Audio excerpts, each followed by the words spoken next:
سيدنا محمد وعلى آله وأصحابه أجمعين. أما بعد، فلا لله الدين الخالص. صدق الله العظيم. اللهم صل على سيدنا محمد وعلى آل سيدنا محمد وبارك وسلم. اہل ایمان کے لیے بڑیا خوبی اور بڑیا عمل اخلاص ہے. اس اخلاص کی نیت میں یہ طاقت ہے کہ جو چیز نیکی نہیں ہے، جائز ہے، وہ کام کرنا مباح ہے، یہ اسے بھی نیکی بنا دیتا ہے.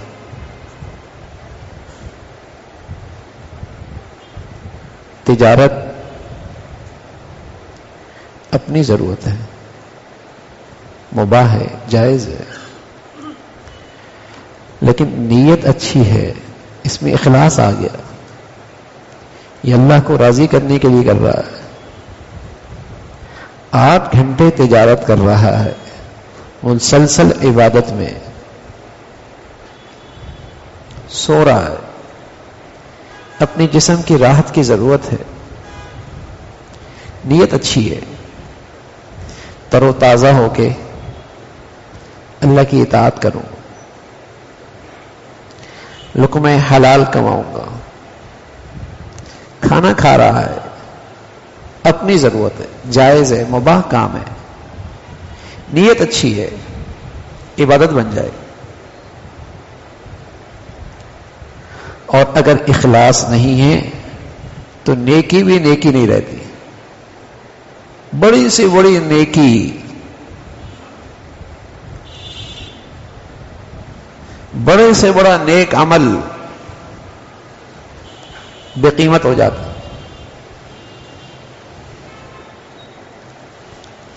تو اخلاص کے بدولت عبادت نیکی تو بہت بڑھیا، جو چیز نیکی نہیں بھی ہے، مباح ہے، اس کا کرنا جائز ہے، نیکی اخلاص کے بدولت وہ بھی نیکی بن جاتی ہے.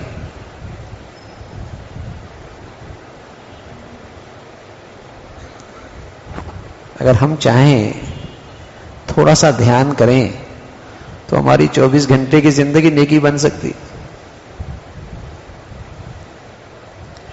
حضرات صحابہ رضوان اللہ اجمعین پیارے نبی صلی اللہ علیہ وسلم کی صحبت میں ان کی ایسی تربیت ہوئی تھی، ان کی بظاہر دنیا بھی جو دیکھنے میں دنیا نظر آتی تھی وہ بھی عبادت تھی اور وہ بھی نیکی تھی. اور آج دنیا کی محبت اس قدر زیادہ ہو گئی، اس کی عظمت اہمیت اتنی ہو گئی کہ ہماری دینداری بھی اس دنیا کی نظر ہو جاتی ہے. ہم دیکھتے ہیں اس میں دنیا کا فائدہ کہاں ہوگا. زکوٰۃ دیتے ہیں نا، دیکھتے ہیں اس میں دنیا کا فائدہ کہاں ہوگا. کچھ دنیا کا فائدہ بھی سوچتے ہیں.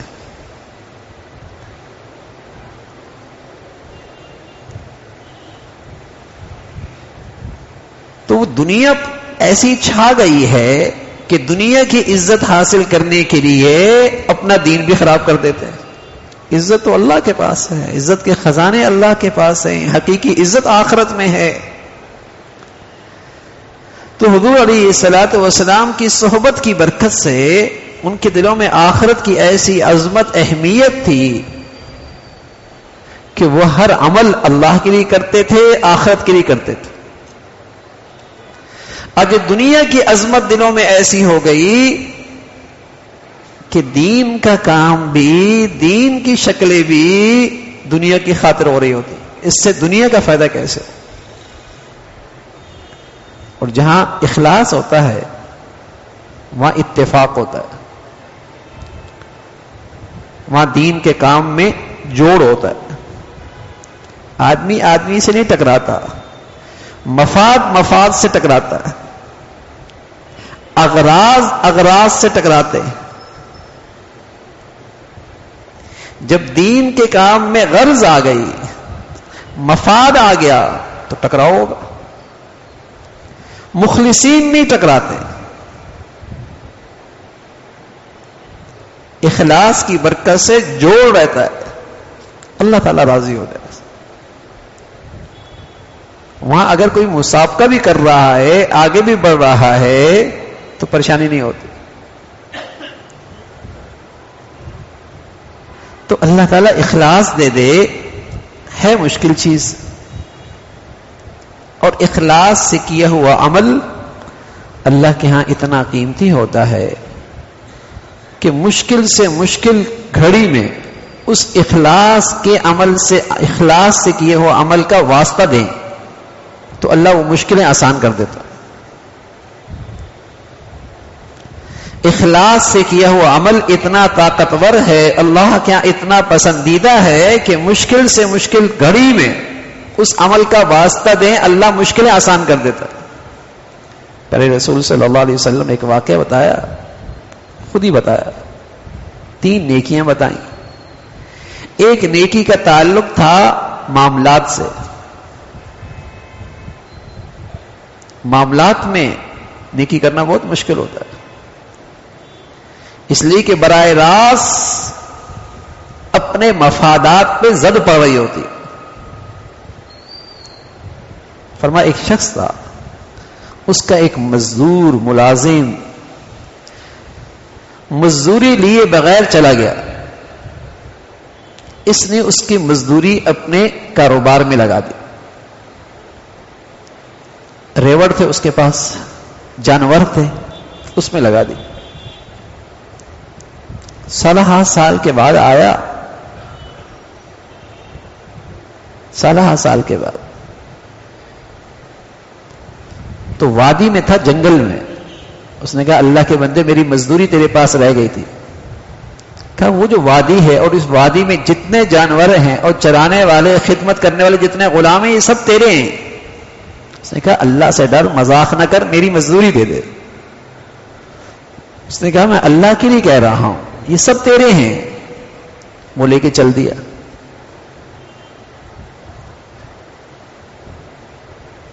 ایک نیکی یہ تھی. دوسری نیکی، اب دیکھو یہ اللہ کے لیے نا. دوسرا نیک عمل، ماں باپ کی خدمت کرتا تھا. ایک دن بکریاں چرانے دور نکل گیا، واپسی میں دیر ہو گئی. دودھ نکالا، والدین کی آنکھ لگ گئی، دیر ہو گئی تھی. دودھ لے کر ماں باپ کے سرانے بیٹھ کھڑا ہو گیا. آرام نہیں کر رہا کہ ان کی آنکھ کھلے گی تو شاید بھوک کی وجہ سے انہیں پریشانی ہوگی. اٹھا بھی نہیں رہا کہ نیند خراب نہ ہو. رات بھر یوں ہی کھڑے رہے. اللہ کے نبی نے یہ نیکی بتائی. تیسری نیکی یہ بتائی کہ گناہ کا خیال آیا، برائی کے لیے آگے بڑھا. بچی نے کہا ایسا نہ کر. اس نے پھر اصرار کیا.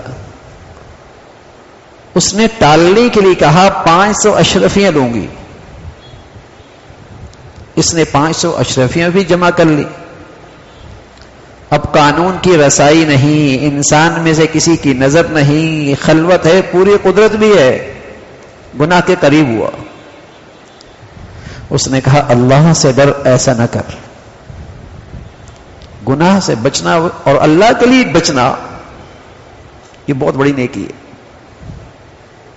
اللہ کی خاطر گناہ سے بچنا یہ بھی بڑی نیکی.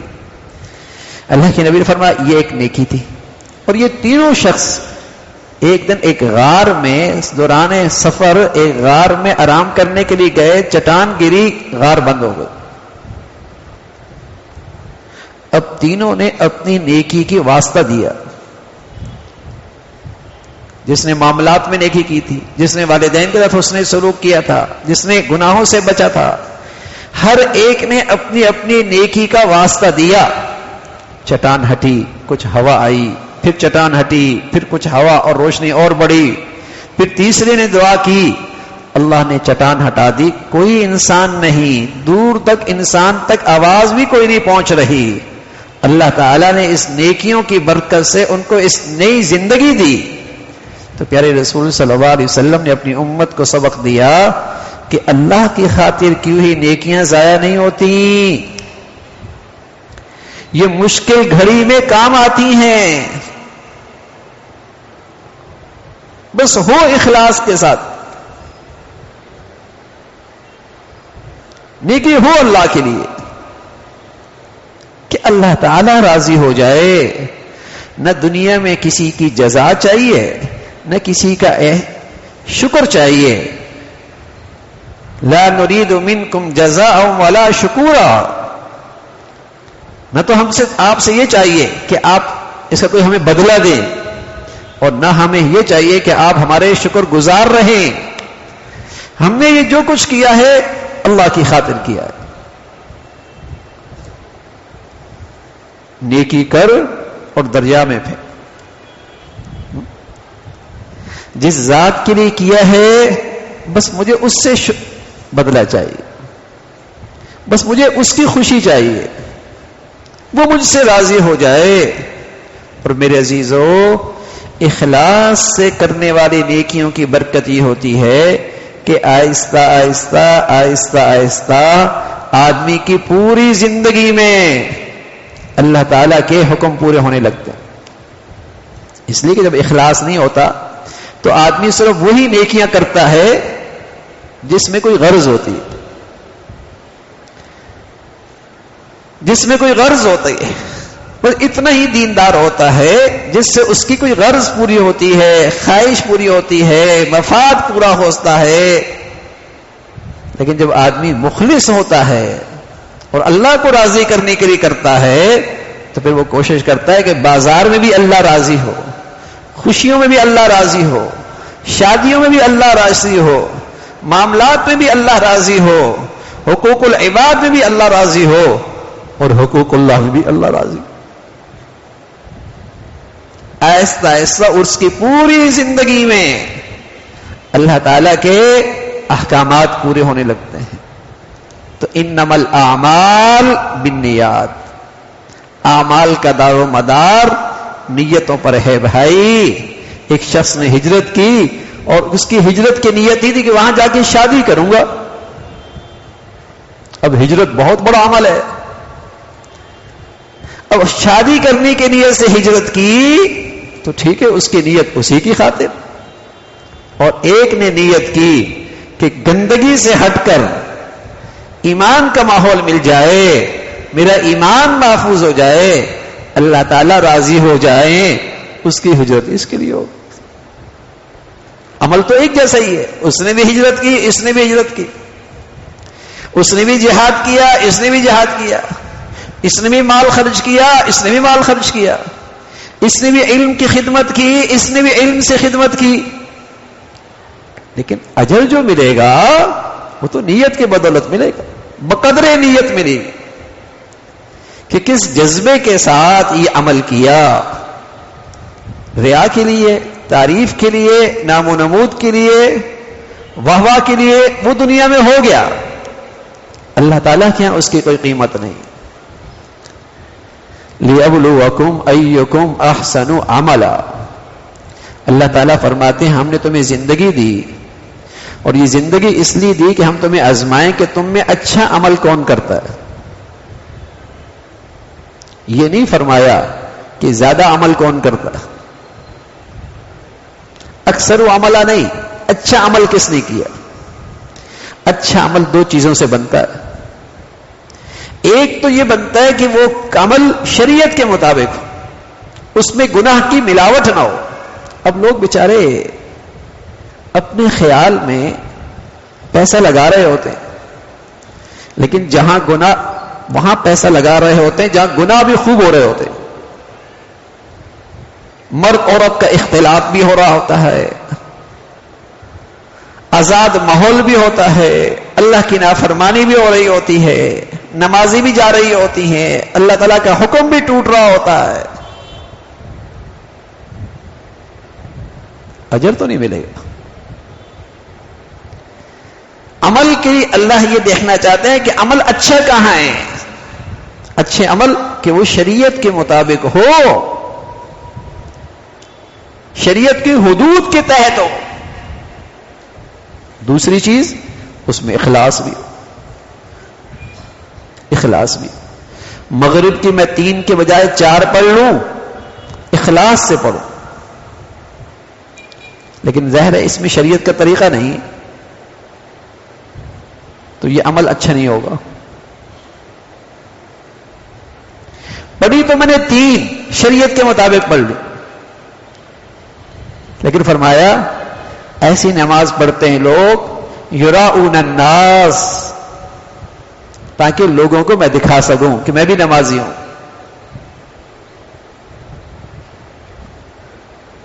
اب اس میں اخلاص نہیں.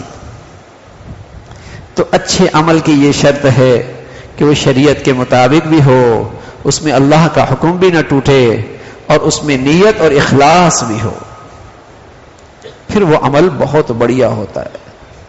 تو ہمیں اپنے اعمال میں اس کی مشق کرنی چاہیے، اس کی مشق کرنی چاہیے. بس اوقات آدمی وضو کرتا ہے بغیر نیت کے کرتا ہے، تو وضو تو ہو جائے گا، نماز تو ہو جائے گی، لیکن اس وضو کی جو برکتیں ہیں، اس کا جو ثواب ہے، وہ نہیں ملے گا. وہ نہیں ملے گا. وہ تو تب ملے گا جب اس وضو کو آپ نیت کے ساتھ کریں گے، جب آپ دھیان کے ساتھ کریں گے. مسلمان عام طور پہ اچھا کام بری نیت سے نہیں کرتا، لیکن اتنا ضرور کرتا ہے کہ بغیر نیت کے کرتا ہے، بغیر نیت کے. روٹین، عادت. یہی آدمی اگر مسجد میں آ رہا ہے، سبحان اللہ، دھیان کے ساتھ آ رہا، اللہ کے گھر جا رہا ہوں، اب ہر قدم پہ نیکی ہے، درجہ بلند ہے، خطا معاف ہے، لیکن بے خیالی میں آ رہا. جیسے بے خیالی میں اس نے وضو کیا، بے دھیانی میں اس نے وضو کیا. تو اگر تھوڑی سی مشق ہو جائے تو انشاءاللہ ہماری پوری زندگی بھی نیکی ہو سکتی ہے. سو رہے نا بھائی، سونا تو ہے ہی، لیکن تھوڑا سی مشق کر لے. کیوں سو رہے؟ کھا تو رہے ہیں، لیکن اگر اس سے تھوڑا سا دھیان ہو جائے تو وہ بھی عبادت، کھانا بھی عبادت. اور بعض لوگ ایسے ہیں، رجال اللہ تلہیہم تجارت ولا بیع عن ذکر اللہ، تجارت کر رہے ہیں، خرید و فروخت ہو رہی ہے، کاروبار ہو رہا ہے، لین دین کر رہے ہیں. اللہ تعالیٰ کر رہے یہ بازار میں کھڑے ہو کے بھی عبادت کر رہا. کیوں؟ اس لیے کہ یہ ایک لمحے کے لیے بھی اپنے اللہ سے غافل نہیں. اور بعض لوگ ایسے ہوتے ہیں کہ حرم میں بیٹھے ہوتے ہیں لیکن اللہ تعالیٰ سے غافل ہوتے ہیں، غیبت کر رہے ہوتے ہیں. مسجد میں ہوتے ہیں، غیبت کر رہے ہوتے ہیں. وہ بازار میں ہیں، اس کی بازار کی زندگی عبادت، اور یہ حرم میں بیٹھا ہے اور غیبت کر رہا ہے، بے خیالی میں گناہ کر رہا. تو اگر تھوڑی سی توجہ ہو جائے تو آدمی کی زندگی کے بہت سارے معاملات، مباح اور جائز کام، وہ بھی عبادت کی فہرست میں آ جائیں گے، اور ہماری نیکیاں بھی، ان کا وزن بھی بڑھیا ہو جائے گا. اللہ تعالی ہمیں اخلاص والی اور اپنی رضا والی زندگی نصیب فرمائے. اللہم لک الحمد.